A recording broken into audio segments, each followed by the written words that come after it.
За ямар ч төлбөрөө шилжүүлчлээ. За юу яцхан спортын тайлбарлагч Батцаа байна. За миний хувьд бол өөрийнхөө хоббигоор энэ пүүс дэлгүүрээр нээсэн манайх бүх бараа Америкээс ирдэг. За Америкээс ирдэг нэг асуудал нь юу гэдэг вэ гэхээр мөнгөн гуйл гэдэг. Бид нэг хэмжээний мөнгө шилжүүлнэ. Одоо хизээ очих уу, ямар нэгэн байдлаар баталгаа байгаа юу, хүү ямар уу гэдэг айгүй олон асуудал. Тэгвэл бид нар худалдаа хөгжлийн банктай хамтарснаас хойш энэ асуудал бүгдээрээ цэгцэрсэн.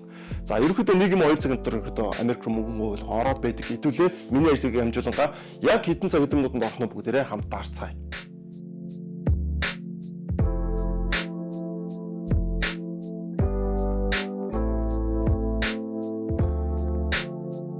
За нэмтэн эдитөрцийн пүүз байна.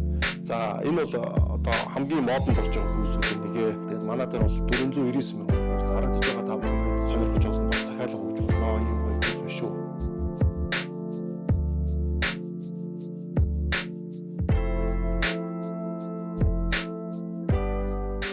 За нөгөө газар ороод ирээд ороод ирчихсэн. Сэндвич авцсан шүү. За.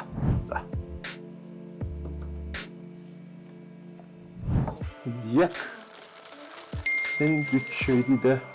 Замисч таны игдсэн $5,000 бүхийг үлгээ орлоо өгч. Ингээд болоо шүү дээ. $5,000 Америк руу. Оо за ороод ирэх үү. За. Баярлалаа.